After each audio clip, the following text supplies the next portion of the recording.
Hello and welcome to episode 7 of Crime Scene to Screen. I can't actually quite believe that it is episode 7. I actually broke off just before this, but in shock basically. But episode 7 of Crime Scene to Screen with myself, Therese, and we have Joe McElroy with us as well. Hello everyone, how are you? And we also have a special guest because, like the previous episode, we had Colette Fahy on. We just kind of thought that maybe you'd be a bit sick of just hearing me and Joe. So we have the wonderful Victoria Brown with us here. Hi, everyone. And it is Victoria who actually chose our topic that we are covering today. You'll obviously, if you've clicked on the episode, then you'll know that we're covering Peter Kürten, the Vampire of Duesseldorf, which inspired Flitz Lang's 1931 film M. So yeah, Victoria, you didn't pick quite a joyous topic for us today. No, it's not a light film or a light topic at all. No, me and Joe have like a full list of before we started the pod of different topics that we wanted to look into, and with Colette, the same with yourself, look at the board. Yep. For those who are maybe listening, Joe's just showing us our board.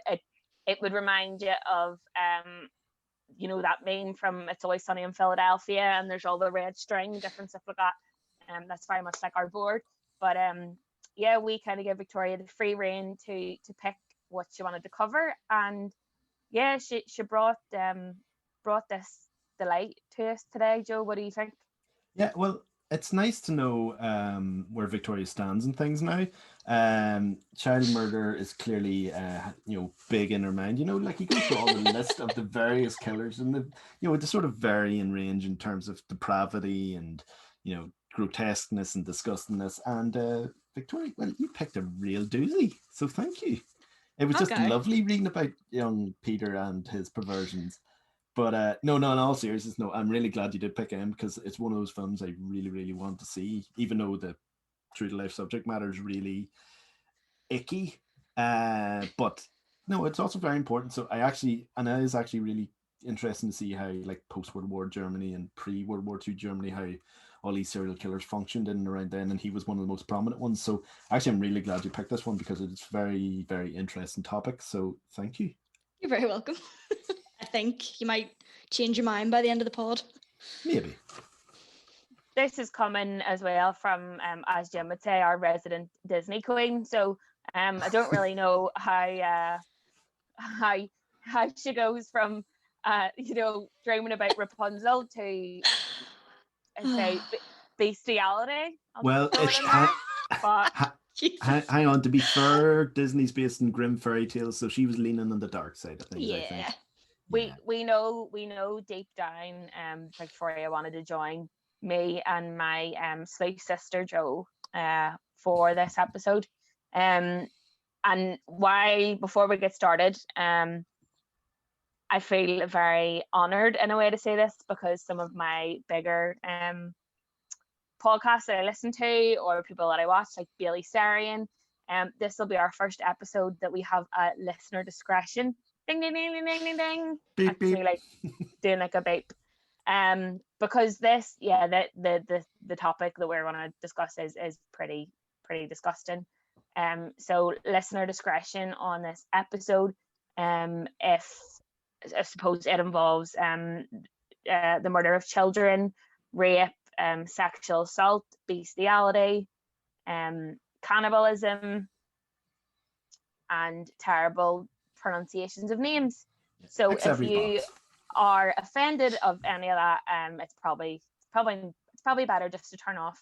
And yeah, if you have no problem with that, then continue. Or even just skip to the film discussion. The film discussion would be more like yeah.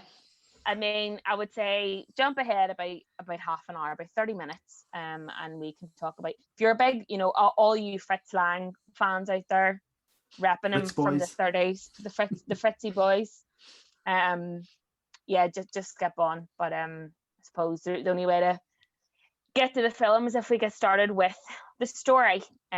So I suppose without further ado, let's get into Peter Kürten, the vampire of Duesseldorf. And again, I will really apologize for the mispronunciation of everything that I will now say. I had to end up doing the whole syllables sounding out things, the same as I did with the episode of Heavenly Creatures. So hopefully I get it right. But here we go. So Peter Kürten was born on the 26th of May, 1883 in Mulheim in Cologne. And he was the eldest of 13 kids. 13 children his mum and dad had. Just let that sink in. But yeah, so he was the eldest of 13, 2 of whom died at a very early age. It's not really sure what his siblings died of, but I know it had quite a big effect on Peter and on his family as well. So while being one of 13, he was also born into extreme poverty and an extremely abusive home. Both of his parents were alcoholics, and they all shared a small one-bedroom apartment in the city. So you can only imagine 13 people crammed into one room, and your parents not being great. You're really not setting yourself up for a great life, which is what you tend to see with the likes of a lot of majority of the time with serial killers or those that commit crime. But as we all know, it doesn't always happen. But Kürten's father was the main abuser, and he regularly beat his wife and his children while drunk.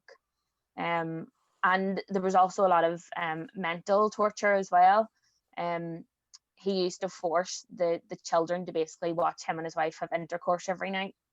And if they didn't watch it, they were basically beat up themselves. So it was a really torturous, vicious circle, that Peter grew up in. So his father then was arrested and jailed in 1897 after he was caught having repeatedly raped Kürten's sister, who was only 13 years old. Shortly after his arrest, Mrs. Kürten and the remaining children issued a separation notice, so effectively divorced him. Remarried a man called with the surname Kürten, and that's where Peter Kürten comes from. And they relocated to Duesseldorf with her new husband. So with that, Joe, do you want to crack on? Yeah, just a sort of few things. Even when Peter was younger himself, prior to his father's arrest and that, in 1888 he attempted to drown a playmate and I think it was 4 years later. There was another influential figure that came into his life. There was a local dog catcher he became friends with, and yeah, this is one of the things that we sort of had the warning for beforehand, because alongside him, Kürten would actively partake in torturing and killing animals, and it sort of opened the door to bestiality to him as well, and it was a very, very gruesome thing. So he was very much exposed to this sort of depraved way of being at a very, very young age. And then it was around the time he was 9 years old, which was shortly, it would have been about a year or so after he became friends with this dog catcher, that he claimed to have committed his first murder. He was on like this little raft with some schoolmates, and he pushed one of them off of it. And a second boy had jumped in to rescue him, but apparently Kürten had held the other boy down, and both of the boys drowned. But it was ruled as an accident by authorities, because they couldn't actually prove that Peter had held down the one child while the other child struggled and drowned. So there you go. At a very early age, this sort of idea of who Peter was to become, it was instilled in him, and that was sort of off the bat of his poor upbringing, which Therese had mentioned previously. So then, even into his teens, he had developed, he further developed into a sexual deviant and a criminal. He'd still engage in torturing animals, and he viewed it as an act of pleasure. Like, as we'll come to find out later on, these sort of acts sort of gave him a certain sexual gratification in a way, and that's about as detailed as I'm going to get into it. If you do want to know more, there's plenty of stuff to read on it, but that's as much as you probably need to know just to understand the Peter himself. So yeah, it wasn't too long after his father's arrest that he'd left school and obtained employment as an apprentice molder, but that lasted only 2 years. After this time, after this, he stole all the money from his household and the household of his employer and fled to Koblenz.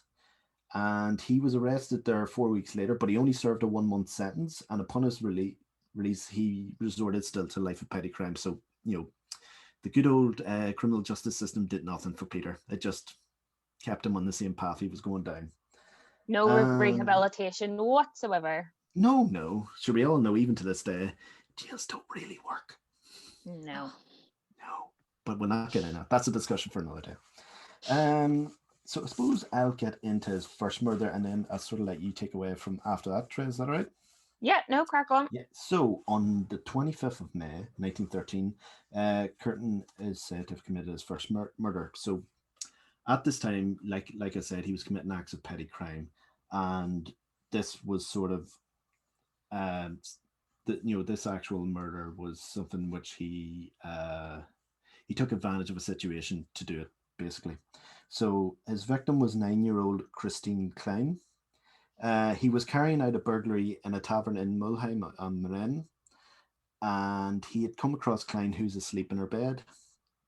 He had strangled her before slashing her throat twice, and and this is going back to the animal thing. He claimed that the sound of the blood hitting the floor had caused him to ejaculate. And the next day he went into the tavern across the road from the scene of the crime, where he would observe the reaction of the locals with a great sense of gratification.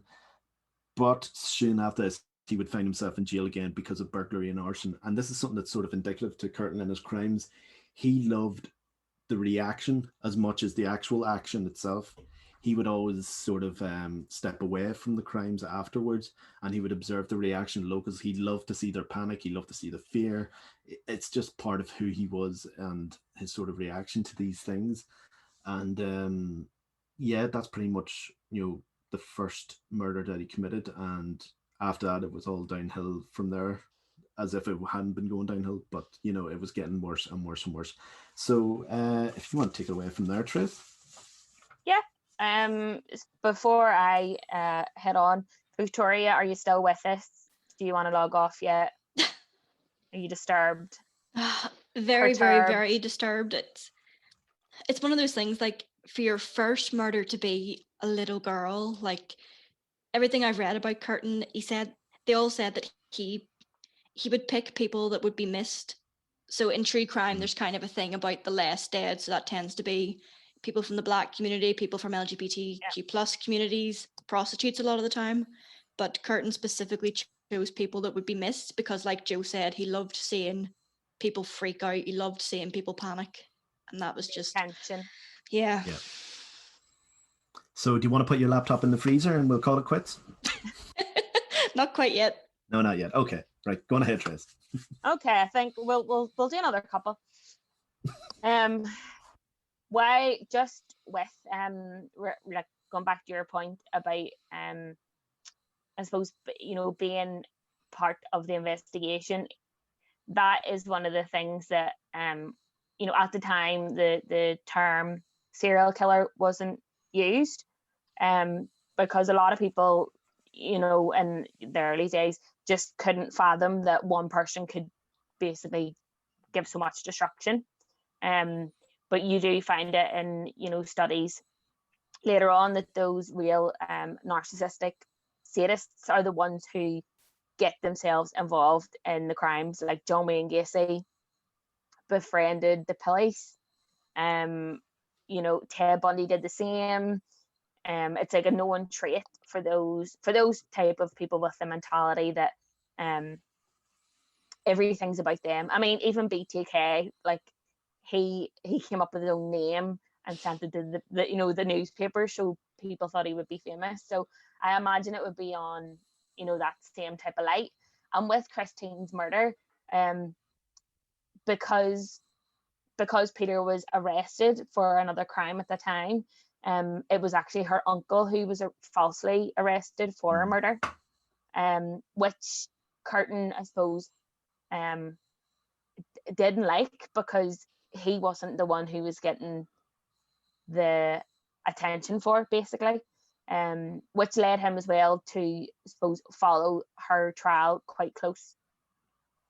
But, you know, ultimately this one murder wasn't enough for him, as we will go on to say, and I think mainly it would come down to the fact that he wasn't the center of attention, and he wasn't the person who ultimately was arrested for it. But there, you see there is a sort of pattern with the individuals that Kürten chooses initially, and then he gets very sporadic and quite frenzied, and I think it mainly comes down to the sexual gratification that he got from it all. But let's go on to the next couple gruesome murders. So upon his release, it was around the time of World War I. So Kürten was called up for military service. But as I'm sure you can imagine, the disciplined life of the military just didn't serve him. And he deserted from the barracks. He was then jailed and captured, and he remained in prison until 1921, which was his longest sentence to date. And it's incredible to think that the longer jail sentence that he had was basically running away from war. But for his actual murders, he didn't, up to this point, he hadn't really served any amount of decent time, same with the petty crimes. But while he was in prison, basically his internal rage sort of intensified, turning him into a real monster, which happens as soon as he's released from prison. So he moves to Altenburg, where he met and married a former sex worker who had been jailed for the murder of her fiance. So effectively, two murderers coming together. What's the worst thing that can happen? Yeah. Fun fact about her, she was a sweet shop owner as well. Oh, that's kind of creepy. Sweet shop. Exactly. That is kind of creepy when you think about what he did too. But yeah, just sorry to throw you off, but does that not put the the image of the kid snatcher from Chitty Chitty Bang Bang in your head? Oh God. Lollipops, children. What are you trying to say, that the child catcher was a former sex worker? No, I'm just saying that maybe he was modelled off Peter Kürten. Who knows? Okay. Who knows? That could be true. He could be that too. There's lots of theories out there, Therese. Peter Kürten had quite a hook nose from pictures I'd seen, so you never know. Mm-hmm. But yeah, so it had appeared that whenever he had met this woman, that his life was sort of on a decent track. And he spent the next 4 years after having a fairly normal life. He actually got a job as a moulder, which he had been an apprentice for before. And he also got involved in the trade union. So at this point, I mean, I hate to say it, but it sounded like everything was coming up Peter Kürten. But I suppose it was short-lived, because he needed his lust essentially fulfilled. And he found himself constantly being drawn back to Duesseldorf. And it was about Duesseldorf, I suppose, with the history of his parents and of the abuse. He tied a lot of the crimes to Duesseldorf, probably because, a lot of the bad things he'd done, he got such gratification and a thrill out of it that was moving anywhere else just really didn't suit him.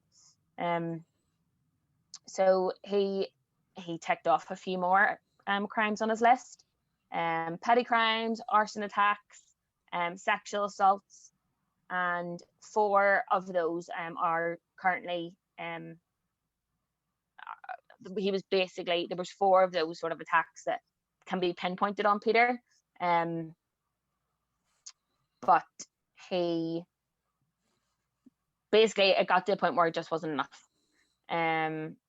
And he, do you know what? I'm getting all confused because I've written Do you know what?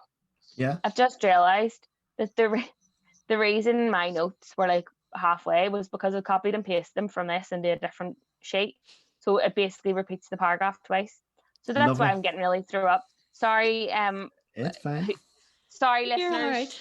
Sorry, listeners. It's all part of the fun. It's all part all of the about- fun. Seeing all all the about behind the three. scenes.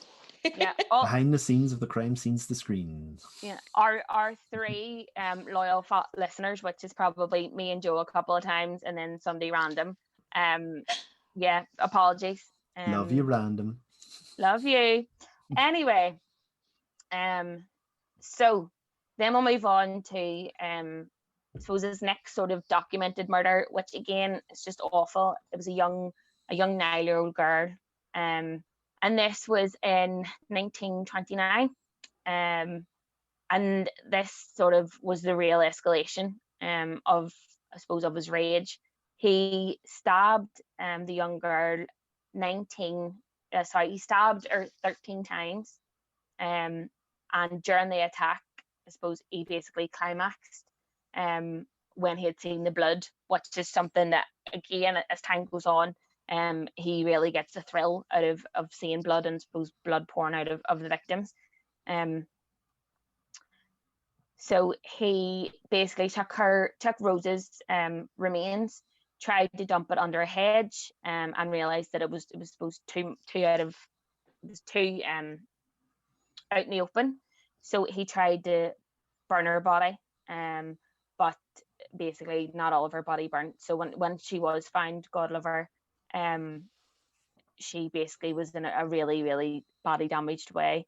And they found it hard initially to identify who the young girl was, but eventually they found out that it was 9-year-old Rosa Oliger.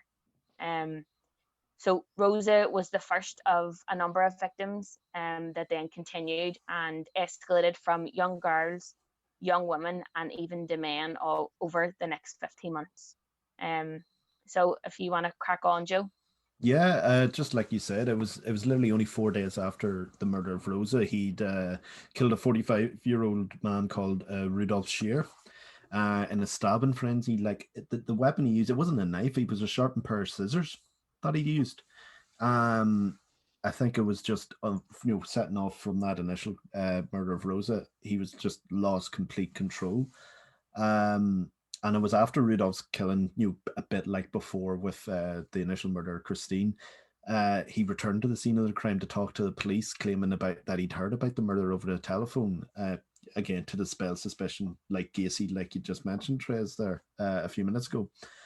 And then over the next 6 months, he attempted to murder 4 different women by strangling them, but he failed, thankfully. And then on August the 11th, 1929, he met up with a young single woman called Maria Hahn, who he had initially met 3 days earlier in Duesseldorf's Neanderthal district. Sorry, there's a German just rolling off my tongue. Never mind. And after spending a few hours together, he lured her into a meadow where he had stabbed and strangled her to death. He buried her in a cornfield, which he would often return to, a bit like Bundy in that way, that he would kill his victims and often go back to the scenes of the crime and revisit it. And on one occasion, he had dug up her body with the intention of staging a mock crucifixion, but he had failed in his attempt. Again, just showing how sick and depraved he actually was. And then later in the month, I believe it was 10 days later, on the 21st, he carried out a spate of violent crimes. He randomly stabbed an 18-year-old girl, a 30-year-old man, 37-year-old woman in separate attacks, seriously injuring them. And the incidents put the police at Duesseldorf on high alert. It was then they realized, okay, these murders before, they're not just random acts, these are all connected now. And, it was through these attacks, you were like, okay, this is, as serious as things were before, they're much more serious now.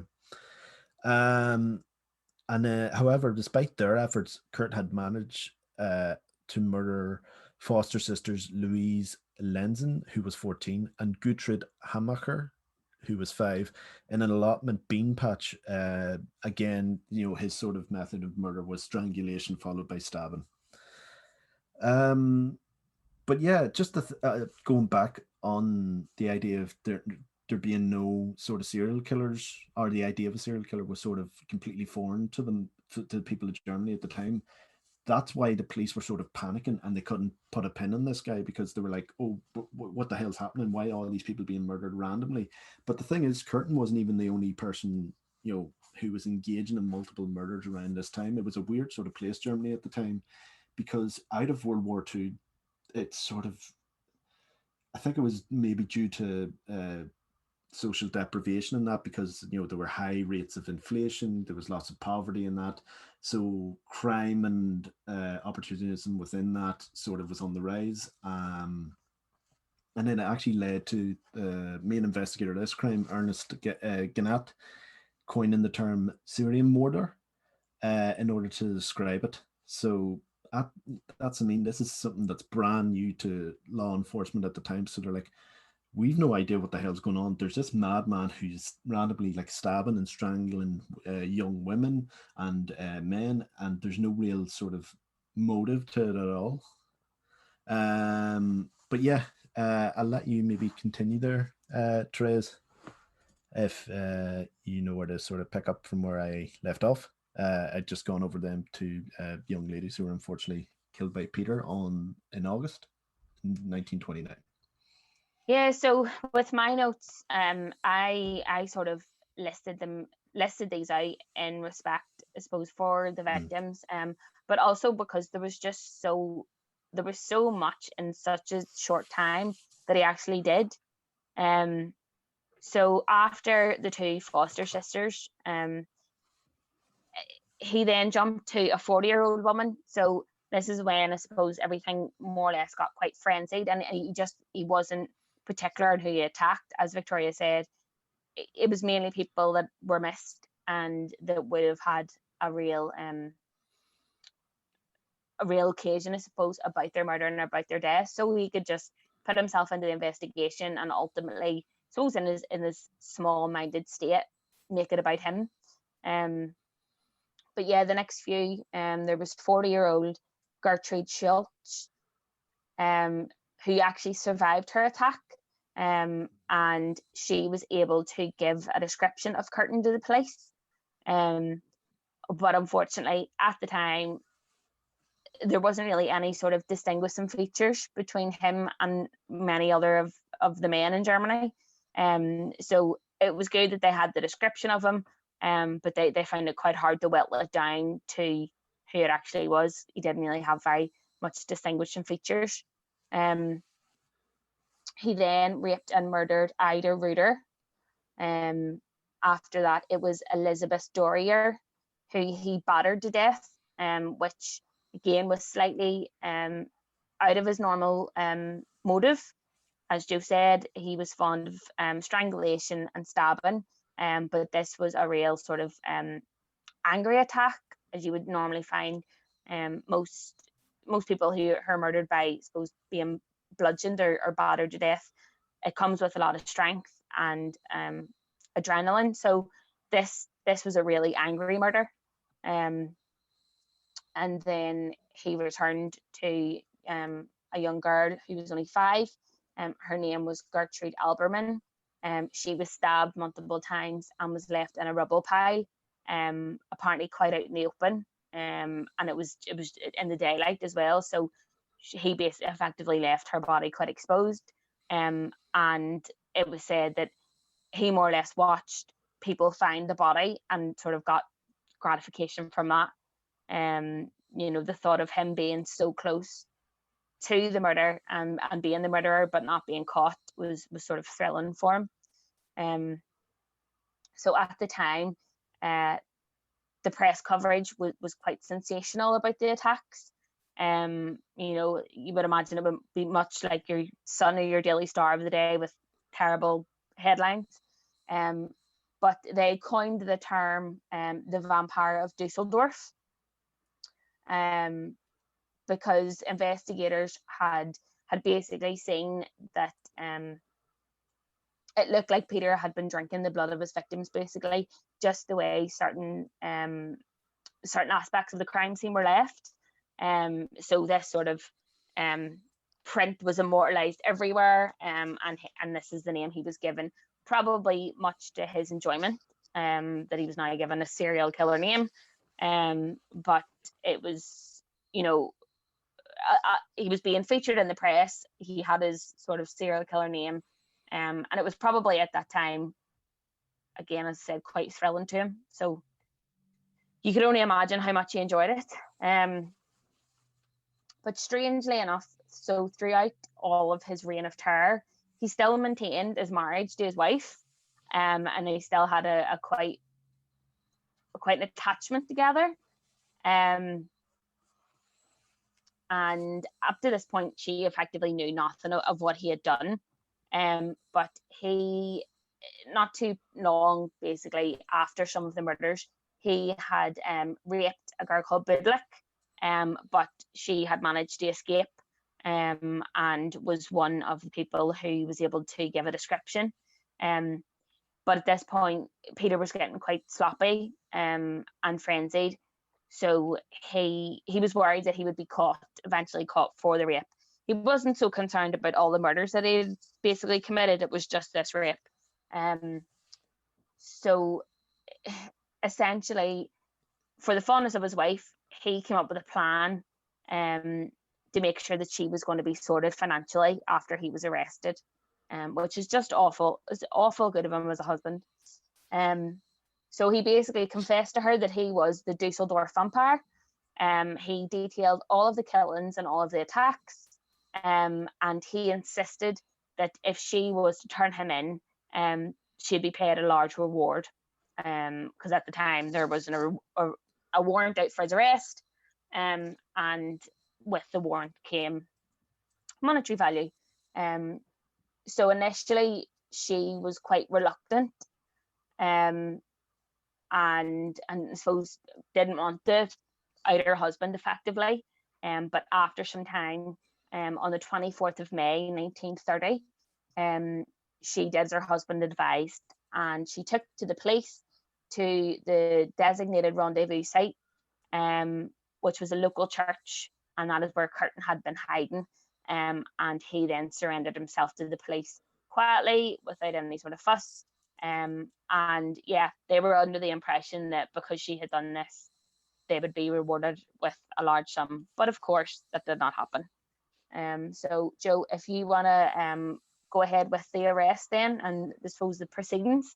Yeah, it's a sort of arrest and his trial, and that's pretty much it for Peter then. But yeah, like you said, I always have this weird feeling. I don't think his wife thought he was as innocent as he was. I think she suspected that he did something, but it was one of those things, don't ask, and nothing will happen to me. Because it was reported a number of times he would come home with blood all over him, and she would, would she not kind of go, Peter, you're not a butcher, so what's with all the blood? But anyway, that's just sort of a theory I had. I don't know if it's ever been proven or anything like that. I just don't think it's sort of as clean cut as some accounts are sort of going through, because there were actual accounts of her knowing they had blood on them. So it's one of those things that sort of throws that thing up in the air. And maybe that's why eventually she received no compensation, because they were kind of like, well, you're sort of complicit in some shape or form. But that's a theory for another day. So yeah, upon his arrest, like you said, on the 24th of May, Kürten had admitted to 68 crimes, which included 9 murders and 31 attempted murders. He had told police how he had been sexually aroused by the sight of blood since childhood, and he even confessed to drinking some of the victims' blood. So he more or less confirmed what the police had sort of already suspected in him. And then his trial had begun on the 13th of April 1931. He had pleaded not guilty by reason of insanity. So that started a very original trend, didn't it? As you can see through the history of true crimes, like, oh, I murdered all these people knowingly because I was insane, which is a load of crap half the time. Not to put down people's mental health, obviously, but, when you look at some of these other cases and you go, you are in full awareness and control of what you're doing, so don't try and use that plea.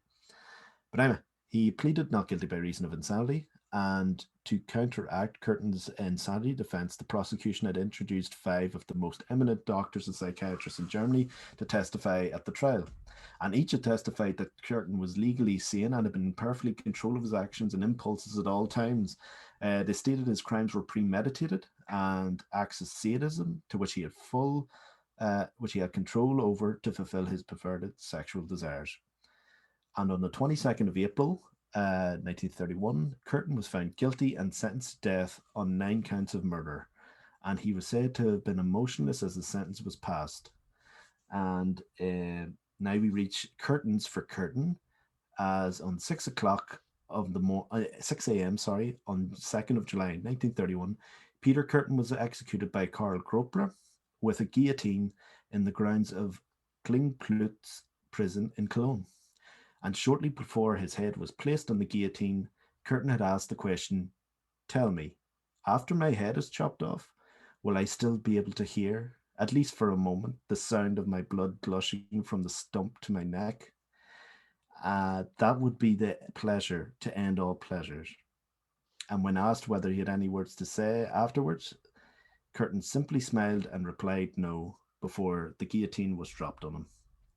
Now, to this day, you can actually see Kürten's head.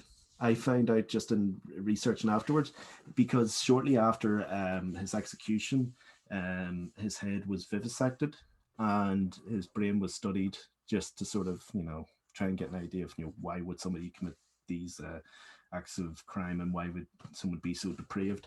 And I think it's on display in I think it's Ripley's Believe It or Not sort of museum. I think it's in Wisconsin. I forgot to write down where it was, but yes, you can see Peter Kürten's vivisected head. And even if you Google it, you can see it there. And it's just as ugly in death as it was in life. So yeah, that's pretty much Peter Kürten, the scumbag from Duesseldorf, as I call him, because he doesn't deserve his sensationalized press title. He's just... Yeah. No, he does not. Yeah. But anyway, that's him. Curtains for Kürten, as you said. Uh-huh.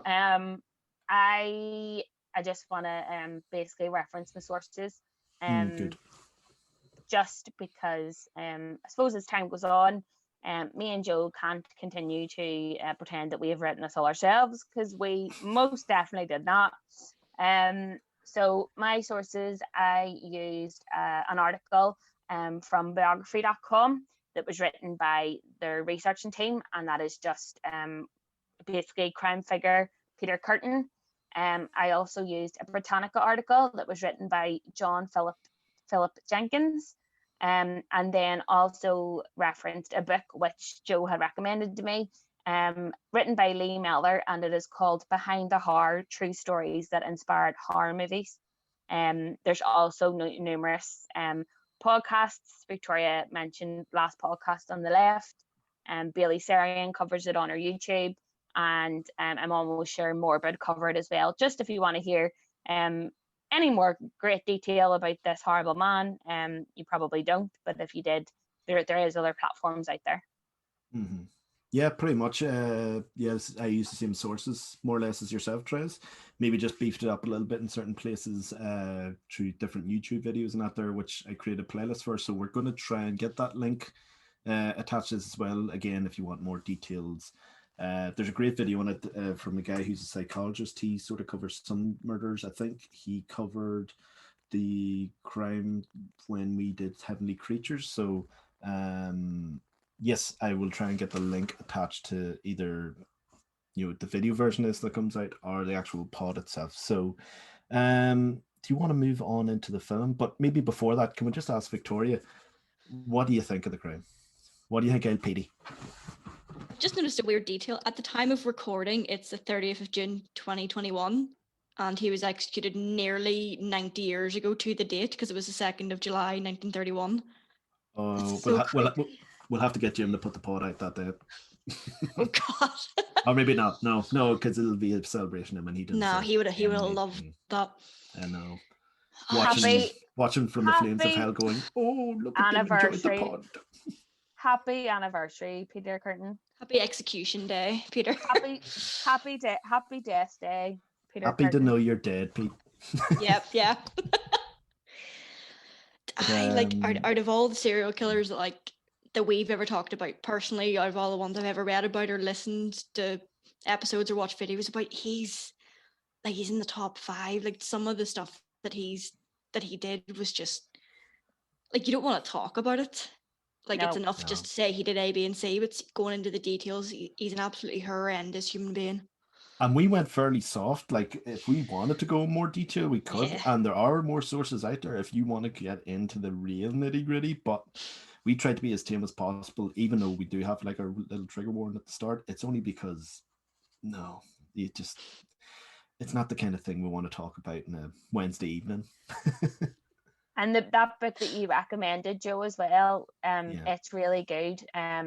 It not only covers this story and Flitz Lang's but it also covers the murders of 10 Rillington Place with John Christie and the movies that inspired that, Ed Gein and the movies inspired that, Psycho, Leopold and Loeb, like quite a lot of I suppose big hitters, as you would say. And it's written quite quite smart, and in a sort of plain and dumbed down way. Not that the writing's dumb, but it's very accessible.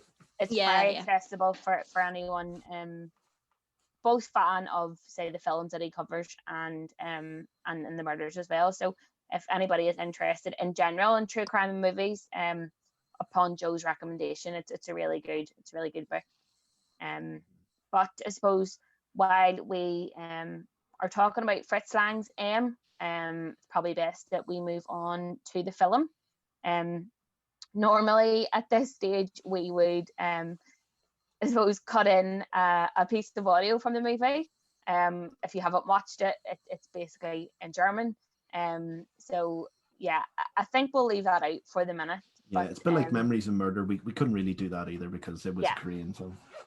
And I suppose it wouldn't really transition well onto the pod. But Victoria, I suppose, do you want to introduce the film I suppose ultimately it was your choice? Well, Flitz Lang's it was produced the same year Peter Kürten was killed, 1931. It only took about, I think it was 6 weeks, took him to film, which in filmmaking terms is not a lot of time at all. It follows I'm not sure if they list a specific town, but it's about a child murderer in an urban situation, and there's no one protagonist. A lot of it is very focused on the individuals in the city and how they come together as a mob to try and track down this killer, because the police the people feel the police aren't doing enough, and the criminal underworld of the city kind of steps in, not because they actually care what the murderer is doing, but because he's an inconvenience to them, which is an interesting way to look at it. Yeah, interesting but realistic. It's like, it's affecting our money, all these like clubs being raided because the police are doing searches for this but they can't find them, and so pretty much. It was a bit of a change for Flitz Lang because a lot of his work, he kind of started off in the early 1920s in Germany. And like Joe was saying, Germany at this time, there was a lot of money issues. Everyone kind of just felt defeated. There was a very existential just tone to the entire country. Crime was rampant. And a lot of the filmmaking of the 1920s reflects that. In terms of budget, they didn't have a lot of money for sets. They would like paint cheap bits of cardboard, but they ended up kind of, you could tell they were cardboard, but the directors didn't mind. So it gave their films this weird kind of gothic, fantastical kind of look to them. And Flitz Lang's probably best known for doing Metropolis, which is like a really epic 3-hour-long sci-fi film. So this was quite a change for him. It has some of the elements of German Expressionism, so it's very dark. It has a psychologically like set story.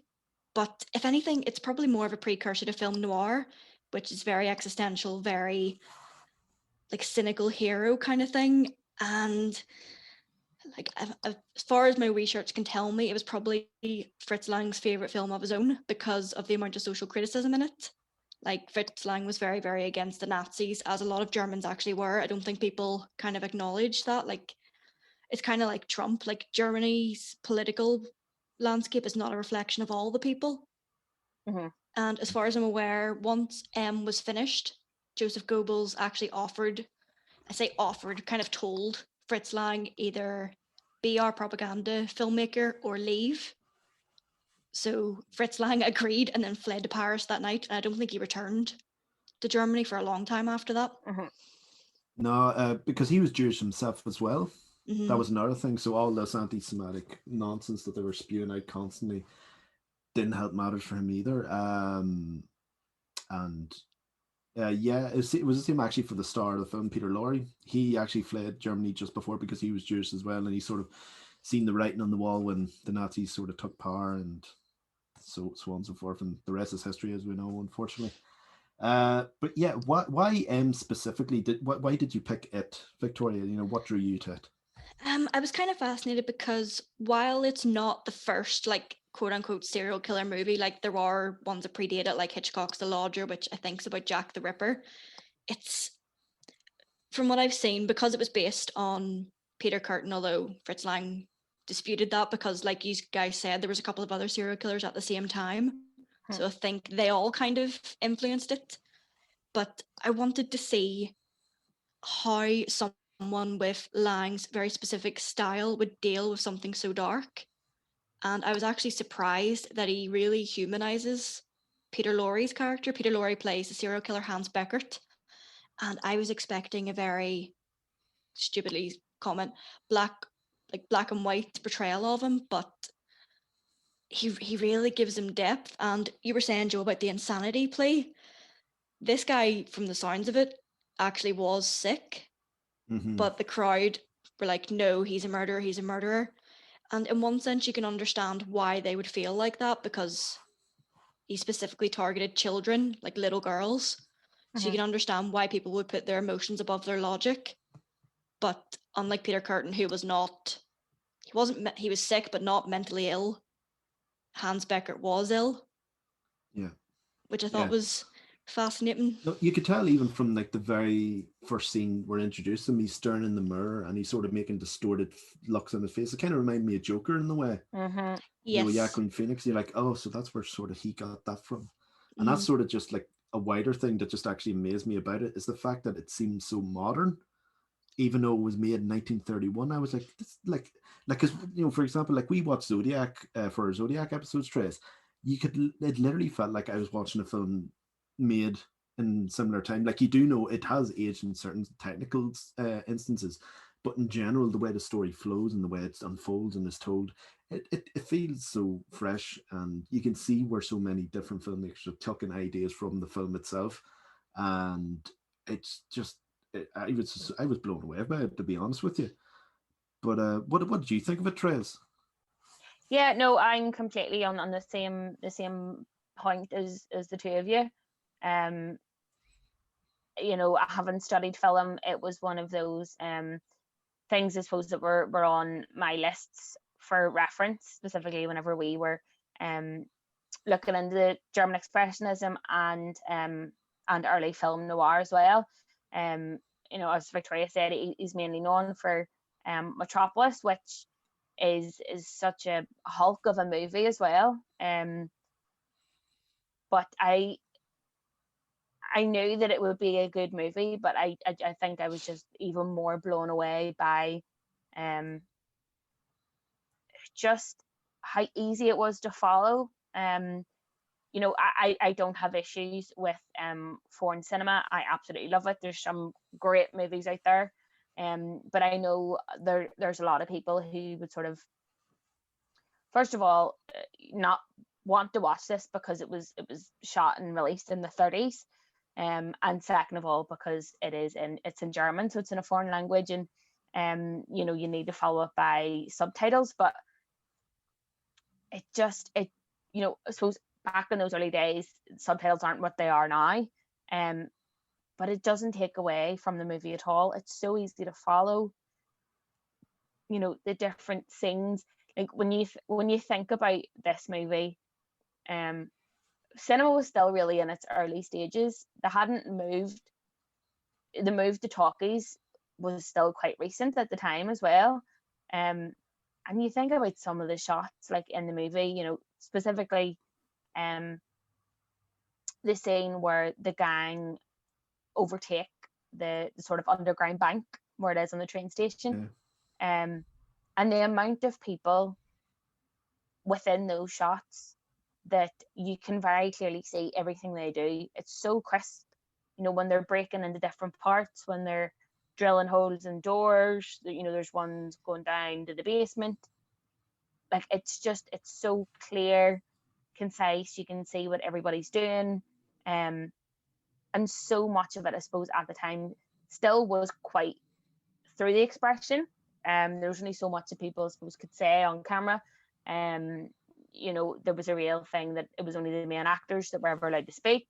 Actors couldn't really speak, but it's how they behaved sort of outside of the story that really added to the story as well.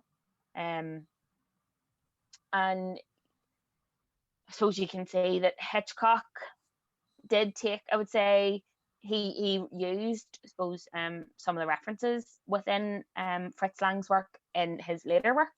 You can see the sort of style in Frenzy, which is I think it's one of his last movies. But how, I suppose, someone's eyes can tell such a story. Peter Lorre's eyes in this are absolutely mental. There's you know, if you haven't seen the movie, you'll have seen the picture of him looking over his shoulder with just the brightest, whitest eyes, which tell so much. And it happens in Frenzy as well, and I suppose it has been used in other movies.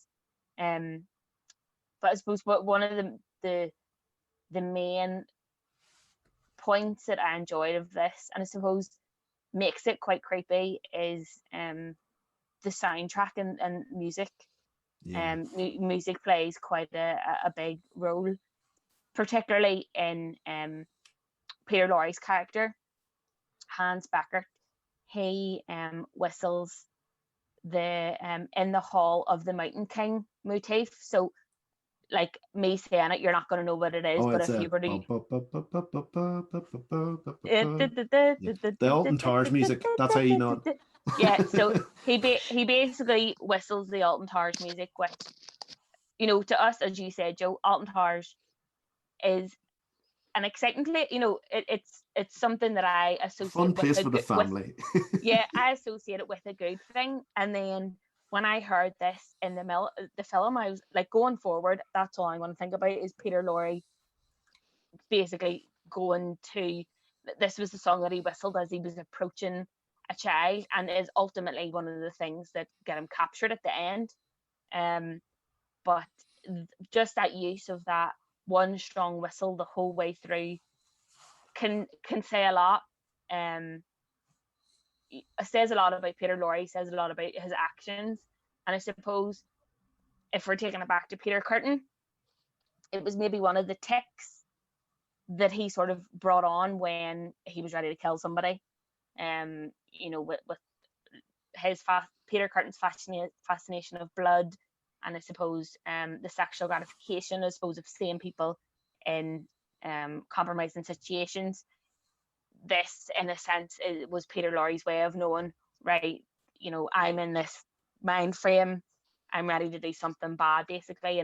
And it always is, as soon as he whistles that song, he basically murders a child. So I will forever now, going forward, not think of that as the Alton Towers song, and think of it as a death whistle.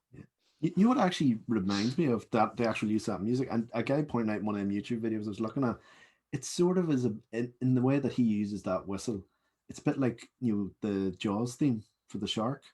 You know that this predator is coming forward, and he's about to do something horrendous to the poor unsuspecting victim. And for me, like, the actual opening of the film is near perfect. It's like it begins with the children playing in the street, and they're doing like you know, they're playing a game talking about this killer who's already killed a few children. And there's a mother upstairs in the room, she's waiting for a child to come home from school. She sets the table, the clock rings, the cuckoo clock rings to indicate the child's on her way home. So you see the child, she's walking down the street, and she bumps into Beckert, who offers her a balloon and sweets. And the mother's sitting there, she's waiting, she's worried. Other children come home, and she's like, oh, where's my child? And then all the while the child had this ball. It's like sort of a symbol of innocence anyway. It's playing with it, and that's how Beckett introduced himself. It was like, oh, that's a nice wee ball you have. And then the whole scene ends with what's happened without any sort of graphic image or anything like that, or even a scream, nothing. It's just a simple image of the ball rolling away and the balloon caught in power lines, and that's it. I thought that was just fantastic. It tells you everything you need to know. It gives you genuine chills over knowing what the hell's happened, and it just sets up the whole film perfectly. And then, sort of alluding to what you were saying, Victoria, I love the dynamics between not only the police but the crime syndicates and how they sort of bumped off of each other. And it does mention as well, like when Beckett is eventually caught and he's in front of like the kangaroo court with the crime syndicate, he is asked, why are you doing this? And he's like, I'm compelled to do it. In a way, like that Kürten was compelled to it, but only he was compelled through his own sexual perversions rather than maybe just something darker or more sinister within him that isn't really mentioned at all by Beckett. But no, as a whole, it was just an incredible film. But like, what do you think of it now, Victoria, sort of after having gone through the Kürten case in general? I think the film is very powerful. Like you said, the opening scene, you don't need to see the gore to know what's happened. And even when you first meet Beckett, like, you don't actually see Peter Lorre's face until about 45 minutes into the film. You see Elsie, his first victim we know about, and you just see his shadow, and then you hear that whistle. So from then on, you associate the shadow and the whistle with something bad's going to happen. And like that's so timeless. Like, that would work in a modern film now. Like, it's not something that's very like set in the 30s. Yeah.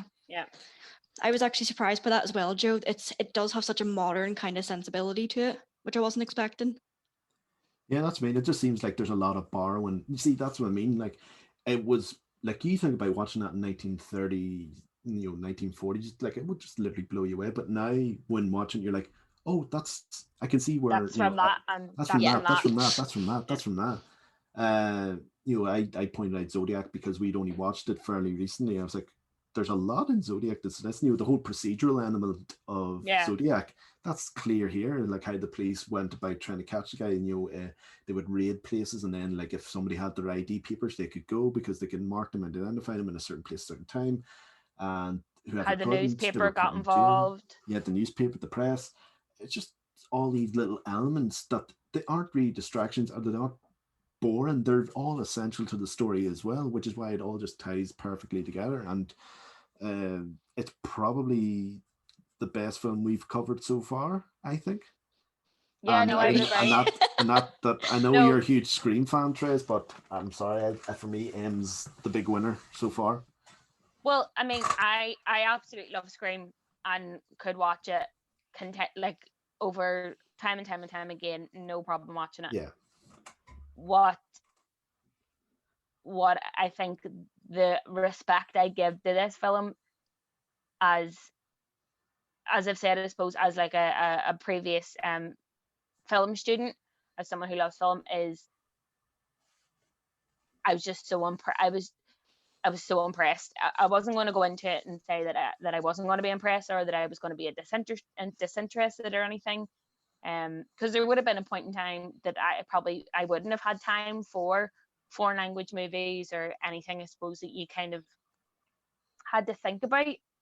But even with this movie, there's really not much thinking in it either. Like, the story is laid out for you so well that it's just, as I said before, it's accessible to anybody.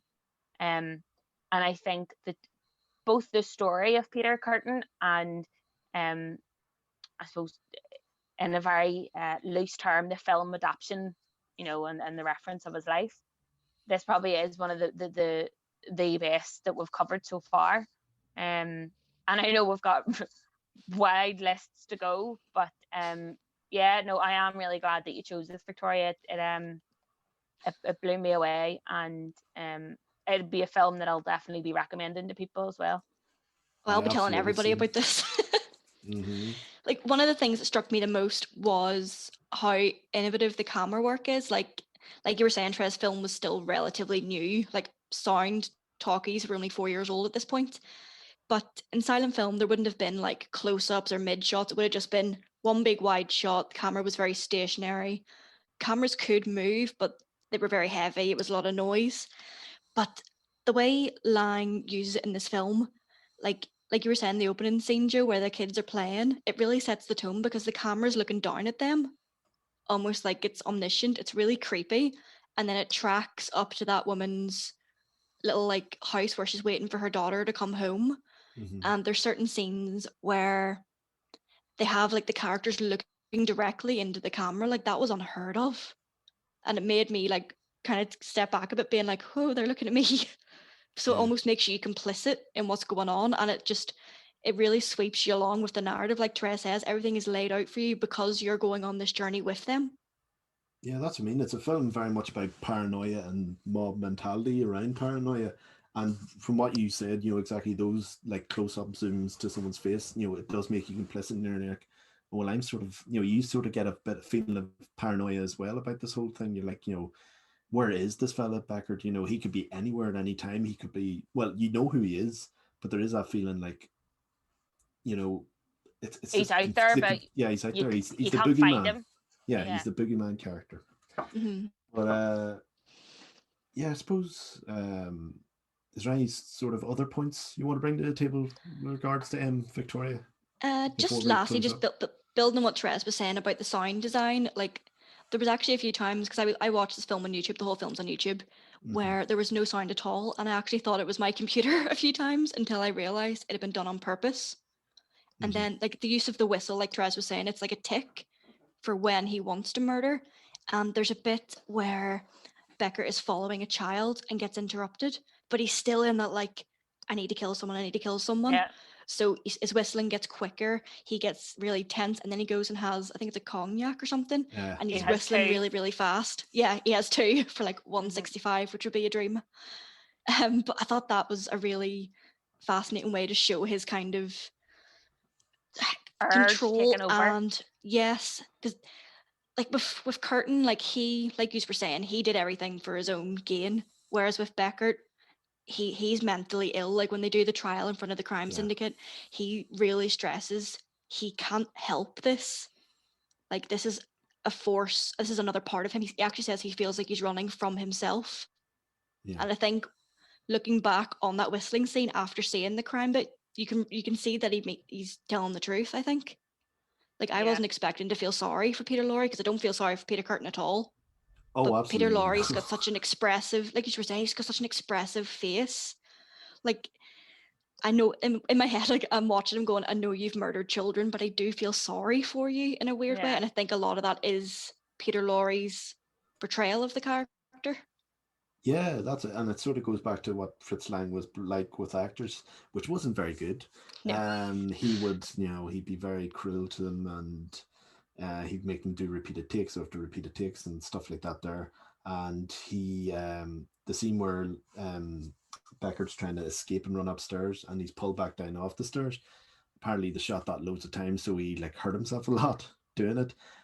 So like when he's doing the subsequent scene where he's so exasperated and exhausted, that's probably coming from a real place. Genuine. Yeah. Reminds me of Kubrick with Shelley Duvall in The Shining.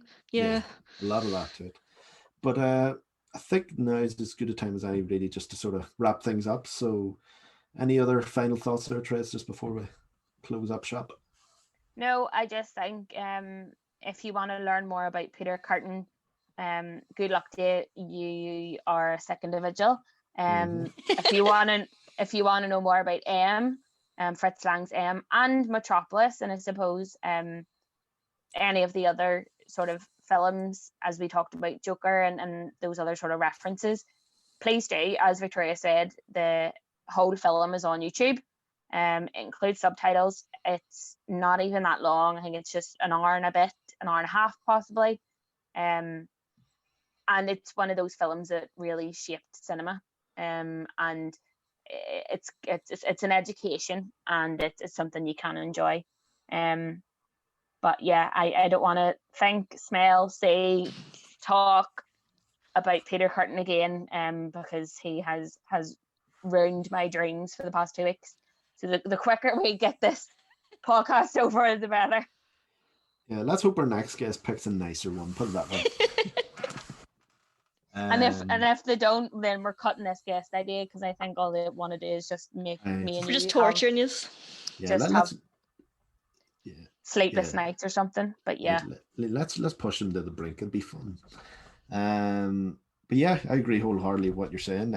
It's a genuine classic. It's, you know, like you said, it shapes cinema, and its influences are clear to see, right up to this day of modern filmmaking in terms of you know, crime films in general. It's like you said, I absolutely 100% agree with you, Therese, and that it's an education, but it's not just an education. It's something that you could genuinely sit and enjoy whilst watching it. You don't feel like you're being sort of told, oh, this is an important film and this is why it's an important film. It's just a fantastic film regardless. So I love them, and thanks again, Victoria, for introducing me to it through this podcast. You're very welcome. Yeah. So any final thoughts yourself just before we end things? No, just like you and Therese were saying, it is an education, but you can't just watch it for the sheer enjoyment, because it's a brilliant bloody film. You're right. So do you want to close proceedings here, Therese, on another lovely episode? I just want to thank yourself, and ultimately thank Victoria for joining us. We do get a bit lonely on these pods, even though we're only 7 episodes in. But yeah, I think our next episode is going to be another guest, and then after that we're going to just take a wee break, and I'll just be me and Joe. So if you don't like listening to us, you can just stop listening now. I just flick off. Yeah. I suppose in terms of sign off, you can, if you'd like to know more about BanterFlix, we have our website at BanterFlix.com. We're across all social medias, Facebook, Instagram, Twitter. It's all at BanterFlix. And we do have other pods on the network as well. I know that there will be some changes in the future. We're possibly looking to branch out some of the pods as standalone, so keep an eye out for that. There's a chance that it'll be Victoria's pod about her Disney movies. We also have a cosplay, I suppose, break off podcast. We have a music themed podcast, which is sort of coined by Darren Vincent, and then we also have the main pod, which I believe is going to go back to the sort of more rambly, chatty idea which we did in the early days. So there is plenty coming up on the network. If there's any sort of ideas of what people would like to listen to as well, please feel free to, I suppose, comment on the Facebook, Instagram, Twitter, any sort of the socials. And I think with things opening again, specifically with MVTV opened again, the TV show will be back at some point in the future. So if you're looking forward to that, keep an eye on our socials and on MVTV. But other than that, just want to say thanks for joining us, Joe. Yes, and thanks again, Therese, for another whirlwind journey into the world of true crime. Yeah, and thank you, Victoria, as well. Thank you so much for having me. No problem. And I suppose one of the main points is don't go drinking other people's blood. No, or be a pervert. Don't be a pervert. Please don't. Yeah. Either both of those. I was going to say either one of those, but both of those. Just don't be any of that. Yeah. No kink shaming, but just maybe not do it in public. Yeah. Well, thanks again for joining us, and we'll speak to you all soon. Bye. Bye.